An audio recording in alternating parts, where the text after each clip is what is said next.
Hello everyone, welcome to Robisco medical library. और इस video में हम ये डिस्कस करेंगे कि किस तरीके से आप सेकंड ईयर के अंदर पैथोलॉजी को पढ़ सकते हैं। अब देखिए, ज़्यादातर यूनिवर्सिटीज़ के अंदर प्रॉफ एग्ज़ाम या तो जुलाई के मंथ में होंगे या फिर अगस्त के मंथ में होंगे, यानी कि आपके पास अभी 2 से 3 मंथ्स का टाइम बचा है प्रॉफ एग्ज़ाम से पहले। तो अपन इस वीडियो के अंदर ये देखेंगे कि आप इस 2 से 3 मंथ्स के टाइम पीरियड के अंदर पैथो को कैसे पढ़ सकते हैं और इस तरीके से पढ़े ताकि माइक्रो और फार्मा करने के लिए भी आपके पास सफिशिएंट टाइम बचे। अब देखिए, आज के वीडियो में अपन क्या क्या देखेंगे। तो सबसे पहले अपन देखेंगे इंट्रोडक्शन टू पैथोलॉजी, यानी कि पैथोलॉजी को आपको अप्रोच कैसे करना है। फिर अपन देखेंगे कि पैथो के अंदर आप कौन सी बुक्स फॉलो कर सकते हैं। फिर मैं आपको कुछ वीडियो रिसोर्सेज और नोट्स के बारे में बताऊंगा जो आप पैथो के अंदर फॉलो कर सकते हैं। और फिर अपन देखेंगे कि अभी अलग अलग तरीके के स्टूडेंट्स होंगे। कुछ ऐसे स्टूडेंट्स होंगे जिन्होंने स्टार्टिंग से पढ़ाई करी है, कुछ ऐसे स्टूडेंट्स होंगे जिन्होंने स्टार्टिंग से स्टैंडर्ड बुक्स को फॉलो करा है, कुछ होंगे जिन्होंने नोट्स और वीडियो रिसोर्सेज को फॉलो करा है, तो कुछ ऐसे स्टूडेंट्स होंगे जिन्होंने अभी तक पढ़ाई स्टार्ट ही नहीं करी होगी। तो हर एक जने के लिए मैं स्ट्रेटेजी बताऊंगा कि आपको क्या करना है। उसके बाद लास्ट में अपन ये देखेंगे कि आप किस तरीके से पैथोलॉजी को समझ सकते हैं और समझने के साथ साथ में आप कैसे उसको याद रख सकते हैं, ये मैं आपको बताऊंगा। ठीक है, चलिए अब अपन स्टार्ट करते हैं। आप मेक श्योर करिएगा कि आप ये वीडियो एंड तक देखें ताकि पैथोलॉजी से रिलेटेड जितने भी आपके डाउट्स है वो क्लियर हो जाए। सबसे पहले अपन बात करते हैं इंट्रोडक्शन टू पैथोलॉजी की। देखिए, फर्स्ट ईयर के अंदर आपने फिजियोलॉजी पढ़ा होगा और फिजियोलॉजी में आपने नॉर्मल बॉडी प्रोसेसेस के बारे में देखा होगा। लेकिन अगर इन नॉर्मल बॉडी प्रोसेसेस के अंदर कोई एबनॉर्मलिटी हो जाए या फिर कोई डिजीज हो जाए, उसके स्टडी अपन पैथोलॉजी में करते। यानी कि पैथो का बेस क्या है? फिजियोलॉजी। अगर फिजियो के कॉन्सेप्ट्स आपके स्ट्रांग है तो पैथो के अंदर आपको काफी हेल्प होगी। और पैथो खुद अपन देखें तो फाइनल ईयर के काफी सारे सब्जेक्ट्स का बेस है। यानी कि पैथो अगर आप सिर्फ एग्जाम पास होने के पॉइंट से पढ़ रहे हैं तो ऐसा मत करिएगा। आप पैथो थोड़े से कॉन्सेप्ट बिल्ड करके पढ़िएगा, थोड़ी सी अंडरस्टैंडिंग के साथ पढ़िएगा, क्योंकि ये आपको फाइनल ईयर के अंदर काफी ज्यादा हेल्प करेगा। इसलिए पैथो को आप थोड़ा अच्छे से पढ़िएगा। और अगर पैथो में कोई टॉपिक आपको समझ नहीं आ रहा है तो आप पहले उसके फिजियो के कॉन्सेप्ट को थोड़ा सा स्ट्रांग करें। मैं ये नहीं कह रहा कि आप पूरी फिजियो दोबारा पढ़े, लेकिन कोई टॉपिक आप पैथो में पढ़ रहे हैं, आपको लग रहा है कि फिजियोलॉजी का कोई टॉपिक है जो आपका मिस कर रहा है, आपका स्ट्रांग नहीं है, तो आप हल्का सा उस पर कोई वीडियो देख लीजिए, कोई है ना शॉर्ट नोट्स आप देख लीजिए, कोई ट्यूटोरियल आप देख लीजिए, ताकि आप जब पैथो पे जावे तो आपको वो चीज ज्यादा बेहतर समझ आए। ठीक है, तो इस तरीके से आप पैथो को अप्रोच कर सकते हैं। नेक्स्ट अपन बात करेंगे कि पैथो के अंदर आप कौन सी बुक्स फॉलो कर सकते हैं। देखिए, वैसे तो इसका आंसर आप सबको पता होगा कि पैथो के अंदर कौन सी बुक्स वैसे फॉलो करनी चाहिए। फिर भी मैं आपको ये बताऊंगा कि आपको इस टाइम पे जब 2 से 3 मंथ्स का टाइम ही बच रहा है तब कौन सी बुक आपको फॉलो करनी चाहिए। देखिए, सबसे पहली बुक पैथो के अंदर है रॉबिन्स पैथोलॉजी। ऑब्वियसली ये पैथोलॉजी के लिए गोल्ड स्टैंडर्ड बुक है। इसके अलावा अपन कह सकते हैं ये बाइबल है पैथोलॉजी की। और अगर आप स्टार्टिंग से रॉबिन्स पैथोलॉजी कर रहे हैं तो मैं आपको ये रिकमेंड करूंगा कि आप ये वीडियो बंद कर दीजिए। अगर आप रॉबिन्स पैथोलॉजी स्टार्टिंग से करते आ रहे हैं और आपको अगर रॉबिन्स समझ आती है तो इस वीडियो में मैं आपको और कुछ भी नहीं बताना चाहूँगा, सिर्फ इतना ही कहूँगा कि रॉबिन्स पढ़ते हुए आप साथ में नोट्स बनाइएगा। ठीक है, अब देखिए, मैं यहाँ पे ये बोल रहा हूँ आप नोट्स बनाइएगा, मैं शॉर्ट नोट्स नहीं बोल रहा हूँ।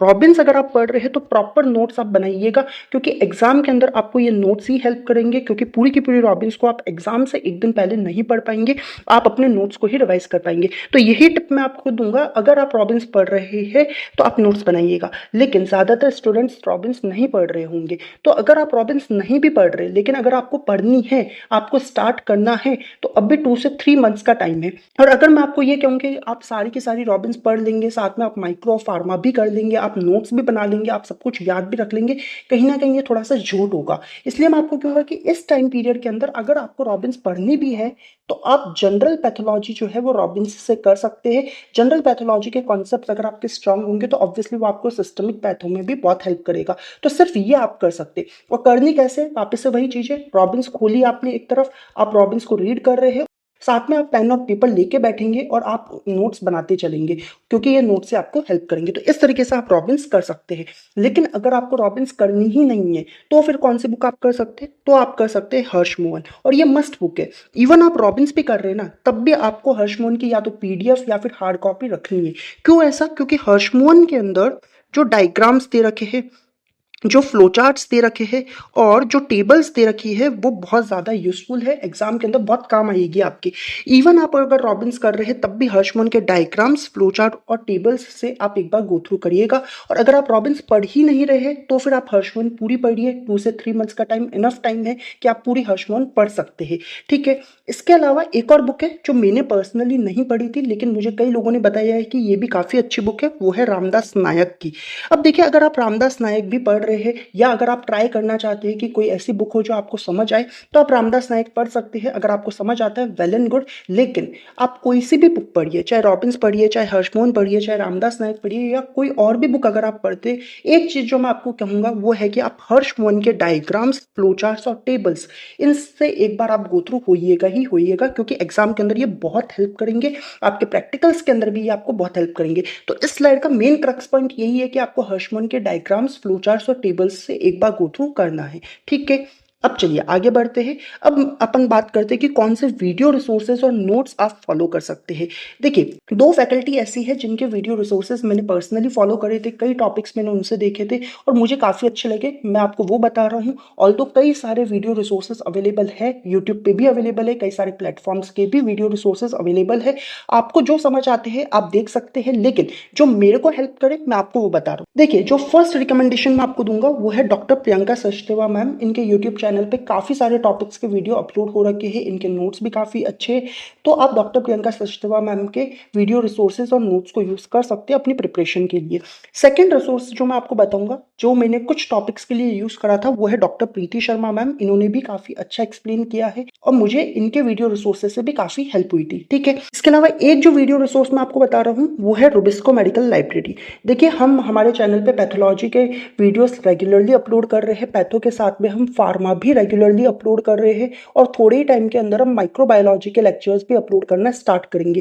पैथो के अंदर हम ऑलरेडी जनरल पैथोलॉजी कंप्लीट कर चुके हैं, इसके अलावा अब भी सिस्टमिक पैथो के लेक्चर्स अपलोड हो रहे हैं और हिमेटोलॉजी भी हम बहुत जल्दी स्टार्ट करने वाले हैं और आपके एग्जाम तक हम कोशिश करेंगे कि पूरा का पूरा सिलेबस कंप्लीट हो जाए।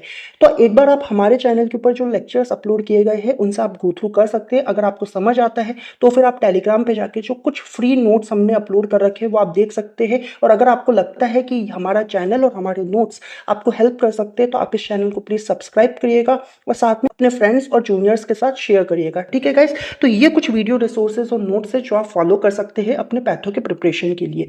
नेक्स्ट अपन अब बात करते हैं कि अब भी अलग अलग तरीके के स्टूडेंट्स होंगे। कुछ ऐसे स्टूडेंट्स हैं जिन्होंने स्टार्टिंग से स्टैंडर्ड बुक्स पढ़ी है, कुछ ऐसे स्टूडेंट्स होंगे जिन्होंने वीडियो रिसोर्सेज और नोट्स को फॉलो करा है, कुछ ऐसे होंगे जिन्होंने सिर्फ नोट्स ही पढ़े, तो कुछ ऐसे होंगे जिन्होंने अभी तक पढ़ाई स्टार्ट ही नहीं करी है। तो सबके बारे में मैं आपको बताता हूँ कि आपको अभी क्या करना, आप जिस कैटेगरी में आ रहे हो आपको वो वाली टिप फॉलो करनी है। सबसे पहले अपन बात करते हैं, अपने पास आते हैं वो जिन्होंने स्टार्टिंग से स्टैंडर्ड बुक से पढ़ाई करी है। अगर आपने स्टैंडर्ड बुक से पढ़ाई करी है, चाहे फिर वो रॉबिन्स हो या फिर हर्षमोहन हो, अगर आपने इन बुक से पढ़ाई करी है तो आप भी चेंज मत करिएगा, आप कंटिन्यूसली इसी को पढ़ते रहिए। बस मैं आपको यही रिकमेंड करूंगा कि आप साथ साथ में नोट्स बनाइएगा और शॉर्ट नोट्स बनाइएगा, दोनों चीज़ अलग है। रॉबिन्स अगर पढ़ रहे हो तो नोट्स प्रॉपर बनाइएगा, हर्षमोहन अगर पढ़ रहे हो तो सिर्फ शॉर्ट नोट्स बनाएंगे तब भी आपका काम चलेगा।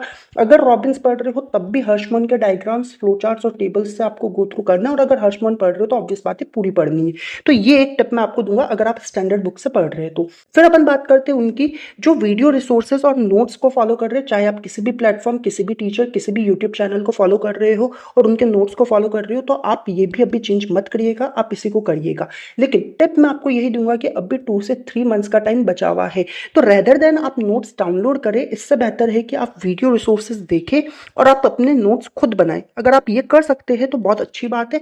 और इसके साथ में वापस से वही है कि हर्षमोहन की एक रीडिंग अगर आप दे सकते हैं नोट्स के साथ में तो वेल एंड गुड होगा। अगर आप रीडिंग नहीं दे सकते हैं तो एटलीस्ट आप हर्षमोहन के डायग्राम प्लस फ्लो चार्ट और इसके अलावा मैं कहूँगा आप टेबल्स एक बार देख लीजिए, क्योंकि एग्जाम में ये आपको बहुत हेल्प करेंगे। ठीक है, तो अगर आप वीडियो रिसोर्सेज और नोट्स से कर रहे हैं तो यही टिप मैं आपको देना चाहूँगा। अब नेक्स्ट अपन बात करते हैं उनकी जो सिर्फ नोट्स से पढ़ रहे हैं, उन्होंने कहीं से नोट्स डाउनलोड कर लिए और वो सिर्फ उन नोट्स को ही रीड कर रहे हैं और वो कोशिश कर रहे हैं कि उनको किसी तरीके से वो नोट्स याद हो जाए। अगर आप इस कैटेगरी के अंदर है तो प्लीज़ आप ये करना बंद कर दीजिए। सिर्फ नोट्स रटने से आपको पैथो समझ नहीं आएगी, और मैंने पहले ही कहा कि पैथो फाइनल ईयर के लिए भी बेस का फॉर्मेशन करेगी और साथ में फार्मा और माइक्रो में भी आपकी हेल्प करेगी। इसलिए पैथो को थोड़ा सा स्ट्रांग रखिए, पैथो को थोड़ा सा कॉन्सेप्ट बिल्ड करके आप पढ़िए तो हेल्प होगा, जो कि सिर्फ नोट्स पढ़ने से तो नहीं होगा। अगर आप नोट्स पढ़ना ही चाहते तो साथ में आप वीडियो भी देखिए, जिस भी टीचर के आपने नोट्स डाउनलोड करे, जिस प्लेटफॉर्म के आपने नोट्स डाउनलोड करे, एटलीस्ट आप उनके वीडियो रिसोर्सेज को भी फॉलो करें, तब जाके आपको थोड़ी सी अंडरस्टैंडिंग बिल्ड होगी, वरना सिर्फ नोट्स पढ़ने से आपको कुछ भी हासिल नहीं होगा। प्लीज आप ये ना करें, ठीक है। उसके बाद नेक्स्ट अपने पास आते हैं वो स्टूडेंट्स जो कि क्या कर रहे हैं, एक से ज्यादा रिसोर्सेज को यूज कर रहे हैं, या तो वो बुक पढ़ रहे हैं, बुक के साथ में अपन देखें कि वो वीडियो रिसोर्सेज और नोट्स को भी देख रहे हैं। अगर आप इस कैटेगरी के अंदर है तो इसका मतलब साफ है कि आपको पैथो बहुत अच्छा लग रहा है, तभी आप एक से ज्यादा रिसोर्सेज को यूज कर रहे हैं। लेकिन यहाँ पे मैं सिर्फ एक ही टिप आपको देना चाहूंगा कि आप टाइम मैनेजमेंट रखिएगा, क्योंकि एक से ज्यादा रिसोर्स अगर आप फॉलो करते हैं तो कहीं ना कहीं टाइम कंज्यूमिंग चीज है। आप भले ही करिए, बहुत अच्छी चीज है, आपकी अंडरस्टैंडिंग बिल्ड होगी, बस थोड़ा सा टाइम मैनेजमेंट रखिएगा, क्योंकि आपको माइक्रो और फार्मा भी करनी है, तो इस तरीके से पढ़िएगा कि आपका टाइम मैनेजमेंट हो पाए, ठीक है। अब देखिए फिफ्थ कैटेगरी अपने पास वो है जिन्होंने अभी तक पढ़ाई स्टार्ट ही नहीं करी है। उनके लिए मैं क्या कहूँगा, उनके लिए बेस्ट एडवाइस मैं यही दूंगा कि आप या तो कोई वीडियो रिसोर्सेज देखिए, और उन वीडियो रिसोर्सेज से जो भी नोट्स आपके पास अवेलेबल हो वो नोट्स पढ़िए, और हर्ष मोहन के diagrams, flow charts and tables आप करिए, और बस इस चीज को आप बार बार रिवाइज करते रहिए अपने एग्जाम तक। अगर आपने बिल्कुल भी पढ़ाई स्टार्ट नहीं करी है तो ये बेस्ट टिप है जो मैं आपको दे रहा हूं। अगर आप इस तरीके से पढ़ाई करते हैं तो पूरी पैथो आप लगभग 2 से 3 मंथ्स के अंदर कवर कर देंगे, और आपके बहुत अच्छे मार्क्स आएंगे पैथो के प्रॉफ एग्जाम्स के अंदर। चलिए नेक्स्ट अपन अब बात करते हैं कि आप किस तरीके से पैथो को समझ सकते हैं, और समझने के साथ साथ में आप पैथो को याद रख सकते हैं। अब देखिए पैथो के अंदर मेनली 3 यूनिट्स होती है, एक जनरल पैथोलॉजी होती है, एक हिमेटोलॉजी होती है, तो एक सिस्टमिक पैथो होती है। अब कई लोग ये कहते हैं कि सिस्टमिक पैथो जो होती है वो सबसे बड़ी और सबसे टफ यूनिट होती है, लेकिन ऐसा नहीं है। सबसे टफ और सबसे बड़ी यूनिट जो है वो जनरल पैथोलॉजी है, और सबसे ज्यादा कॉन्सेप्चुअल यूनिट पे जनरल पैथोलॉजी है। इसलिए मैं आपको ये पहली टिप जो दे रहा हूँ पैथो को समझने के लिए वो यही है कि आप अपनी जनरल पैथोलॉजी को स्ट्रांग नहीं, वेरी स्ट्रांग रखिएगा। इतनी अच्छी आपकी जनरल पैथोलॉजी होनी चाहिए कि जब आप सिस्टमिक पैथो के अंदर कोई भी चीज पढ़े तो आपको पता होना चाहिए कि आपने वो चीज जनरल पैथोलॉजी के अंदर उसका कॉन्सेप्ट पढ़ा था। अगर आपको जनरल पैथोलॉजी समझ आएगी, अगर आपकी जनरल पैथोलॉजी स्ट्रांग होगी, तो ज्यादातर केसेस में आप सिस्टमिक पैथो के अंदर, पैथोजेनेसिस के अंदर, पैथोफिजियोलॉजी के अंदर ये देखेंगे कि आप जनरल पैथोलॉजी के जो कॉन्सेप्ट्स है उन्हें सिर्फ अप्लाई कर रहे हैं। अगर मैं इस चीज को प्रूव करना चाहूँ तो मैं आपको कहता हूं कि आप हमारे चैनल पे इन्फ्लेमेशन के ऊपर, एक्यूट इन्फ्लेमेशन के ऊपर 4 वीडियोस अपलोड किए गए हैं, और क्रॉनिक इन्फ्लेमेशन के ऊपर 2 वीडियोस अपलोड किए गए। अब जाके उन वीडियोस को देखिए। फिर आप हमारे चैनल के ऊपर जो एथेरोस्क्लेरोसिस के ऊपर वीडियो अपलोड की गई है, आप इस वीडियो को देखिए। एथेरोस्क्लेरोसिस सिस्टमिक पैथो के अंदर फर्स्ट मेजर डिजीज होती है जो अपन पढ़ते हैं। तो एक बार आप पहले एक्यूट इन्फ्लेमेशन और क्रॉनिक इन्फ्लेमेशन के वीडियो देखिए, फिर आप एथेरोस्क्लेरोसिस का वीडियो देखिए। आप ये देखेंगे कि एथेरोस्क्लेरोसिस के पैथोजेनेसिस के अंदर अपन ने जो कॉन्सेप्ट्स इन्फ्लेमेशन के चैप्टर में सीखे, सिर्फ अपन उन कॉन्सेप्ट्स को अप्लाई कर रहे हैं, और ये फर्स्ट मेजर डिजीज है। तो आप सोच सकते हैं कि सिस्टमिक पैथो के अंदर कितने सारे कॉन्सेप्ट जनरल पैथोलॉजी के अप्लाई करने होंगे। तो जनरल पैथोलॉजी आप स्ट्रांग रखिएगा। इसीलिए मैंने कहा कि अगर आपको रॉबिन्स पढ़नी भी है अभी के टाइम पे, जब 2 से 3 मंथ्स का टाइम बचा है, तो आप जनरल पैथोलॉजी एटलीस्ट रॉबिन्स से करना चाहे तो कर सकते हैं।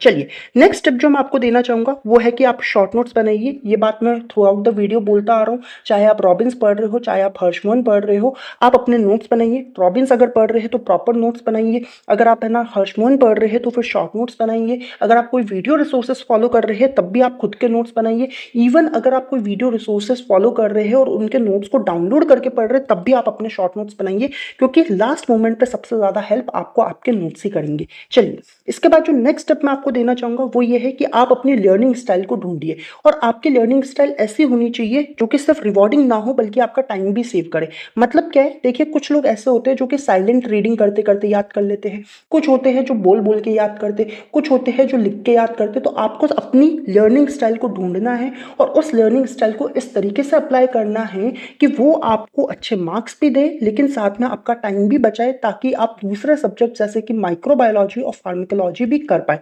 इस चीज का आपको ध्यान रखना है। चलिए नेक्स्ट टिप जो मैं आपको देना चाहूंगा वो प्रो टिप है कि आप बोल बोल के पढ़ने की कोशिश करिए। अब बोल बोल के जब मैं ये बोलता हूँ इसका मतलब ये नहीं है कि आपको चिल्ला चिल्ला के पढ़ना है। इवन अगर आप पढ़ रहे हैं तो हल्की सी लिपसिंग भी आप करते हैं ना, तो आपका रिटेंशन पावर बहुत इंप्रूव होगा। ठीक है, तो आप बोल बोल के पढ़ने की कोशिश करिए, ये आपको काफ़ी हेल्प करेगा। हर एक सब्जेक्ट के अंदर आप ये टिप अप्लाई कर सकते हैं और आप इसका रिजल्ट देखेंगे कि आपको बहुत अच्छा रिजल्ट इसका मिलेगा। ठीक है, नेक्स्ट जो टिप मैं आपको दे रहा हूँ वो ये है कि आप टेक्नोलॉजी को यूज़ करिए। अगर आपको कोई ना कोई टॉपिक समझ नहीं आ रहा है तो आप एआई टूल्स का यूज़ कर सकते हैं। बस इतना सा ध्यान रखिएगा कि किसी भी एआई टूल या किसी भी ऑनलाइन टूल के ऊपर आप ब्लाइंड ट्रस्ट ना करें।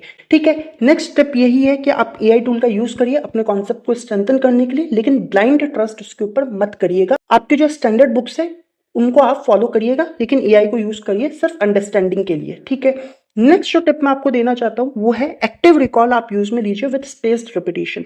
रेदर देन एक टॉपिक को आप बार बार पढ़े, उससे अच्छा ये है कि आपने एक टॉपिक फर्स्ट डे पे पढ़ा है, फर्स्ट डे पे आपने कोई टॉपिक पढ़ा है, फिर आपने क्या करा, उसको पढ़ने के बाद में आपने अपनी बुक को बंद कर दिया, अब आप आंखें बंद करके उसको रिकॉल करने की कोशिश कर रहे हैं कि आपने अभी पढ़ा क्या है।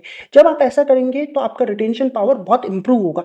आपने फर्स्ट डे पे ये करा, फिर थर्ड डे पे आप उस टॉपिक को वापस से रिविजिट करेंगे, लेकिन रिविजिट कैसे करेंगे, पहले आप ये देखेंगे कि आपको फर्स्ट डे से कितना रिकॉल है, आप रिकॉल करने की कोशिश करेंगे। जो चीज़ आपको याद आ जाएगी वेल एंड गुड है, जो चीज़ आपको याद नहीं आएगी तो फिर आप बुक ओपन करेंगे और आप देखेंगे कि आपने कौन सा पॉइंट मिस करा है और उस पॉइंट को फिर आप याद करेंगे। फिर थर्ड डे के बाद में आप क्या करेंगे, सेवेंथ डे पे वापस से रिकॉल करने की कोशिश करेंगे। जो चीज़ आपको याद आ जाएगी वेल एंड गुड, जो चीज़ याद नहीं आएगी फिर आप वो पॉइंट देखेंगे और फिर आप 21st डे पे रिकॉल करने की कोशिश करेंगे। और जब आप ऐसा 3 से 4 बार कर रहे हैं, मतलब एक चीज को आप 4 बार रिवाइज कर रहे हैं और साथ में स्पेस रिपीटिशन, मतलब एक अच्छे खासे गैप में आप रिवाइज कर रहे हैं, तो आपका रिटेंशन पावर बहुत इंप्रूव होगा और जो भी चीज आपने याद करी थी वो आपके शॉर्ट टर्म मेमोरी से लॉन्ग टर्म मेमोरी में चल जाएगा और आपको एग्जाम टाइम पे मल्टीपल रिवीजन देने की जरूरत नहीं होगी, सिर्फ एक रिवीजन से ही आपका काम चल जाएगा। तो ये अपन ने बात करी active recall with space repetition की। और लास्ट टिप मैं आपको दूंगा कि आप डिस्कशन करिए अपने फ्रेंड्स के साथ। एग्जाम के अंदर कम ही टाइम बचा है, तो अगर आप बैठे अपने दोस्तों के साथ तो कोशिश करिए कि आप टॉपिक को डिस्कस कर सके। और अगर आप अपने फ्रेंड्स के साथ डिस्कस नहीं भी करना चाहते हैं तो कभी आप वॉक कर रहे हो, है ना, कभी आप कुछ ऐसी एक्टिविटी कर रहे हो जिसमें ज़्यादा दिमाग नहीं लग रहा हो, तो बैठे बैठे आप कोई ना कोई टॉपिक जो है वो अपने दिमाग के अंदर रिवाइज कर सकते हैं और इससे आपके बहुत सारे टॉपिक्स जो है वो रिवाइज हो जाएंगे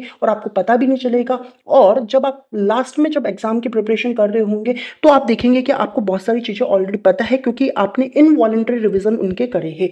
ठीक है, तो ओवरऑल ये गाइस टिप्स थी। ऑल्दो ये सारी टिप्स के ऊपर अपने आप पे एक वीडियो बन सकती है कि भाई आपको शॉर्ट नोट्स कैसे बनाने हैं, आप किस तरीके से एआई टूल को यूज़ कर सकते हैं, कैसे आप बोल बोल के पढ़ सकते हैं, कैसे आपको अपनी लर्निंग स्टाइल का पता करना है कि आपको किससे याद होता है और उस स्टाइल को आपको कैसे अप्लाई करना है, कैसे आपको टाइम मैनेजमेंट करना है, कैसे आप एक्टिव रिकॉल कर सकते हैं स्पेस रिपीटिशन के साथ में। हर एक चीज़ के ऊपर एक सेपरेट वीडियो बन सकता है। तो आपको किस टॉपिक के ऊपर वीडियो चाहिए वो आप प्लीज़ कमेंट सेक्शन में ड्रॉप करिएगा। जिस टॉपिक के ऊपर सबसे ज़्यादा कमेंट आएंगे नेक्स्ट वीडियो में उसके ऊपर बनाऊंगा कि आप वो चीज़ कैसे कर सकते हैं। चलिए, तो अभी तक अपन ने ये बात करी कि आपको पढ़ना कहाँ से है और आपको पढ़ना कैसे है, लेकिन अब सवाल आता है कि आपको पढ़ना क्या है, आपको क्या पढ़ना है। वो उसका आंसर वैसे आपके पास है।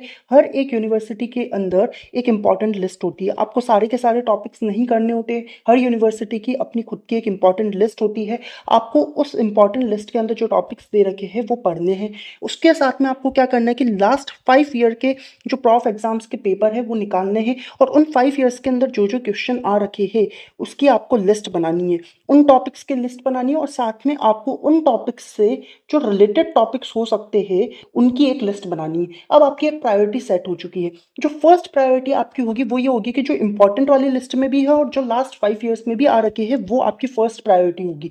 जो सेकंड प्रायोरिटी होगी वो ये होगी कि जो लास्ट 5 ईयर्स में आ रखे हैं वो आपकी सेकंड प्रायोरिटी होगी। थर्ड प्रायोरिटी आपकी वो होगी जो इंपॉर्टेंट की लिस्ट के अंदर है लेकिन लास्ट 5 ईयर के अंदर नहीं आ रखे, वो आपकी थर्ड प्रायोरिटी होगी। और फोर्थ प्रायोरिटी जो आपने अपने दिमाग से बनाई है कि भाई जो रिलेटेड टॉपिक्स हो सकते हैं पास्ट ईयर के पेपर्स से, वो आपकी फोर्थ प्रायोरिटी होगी और आपको इस प्रायोरिटी के अंदर टॉपिक्स को कवर करना है। कैसे करना है, कहाँ से करना है, वो अपन ऑलरेडी डिस्कस कर चुके। तो गाइस मैंने आपको सब बता दिया, आपको क्या पढ़ना है, आपको कैसे पढ़ना है, आपको कहाँ से पढ़ना है। So guys, that was all about today's video. If you found this video useful and helpful, then do like, share and subscribe the channel, and thank you for watching.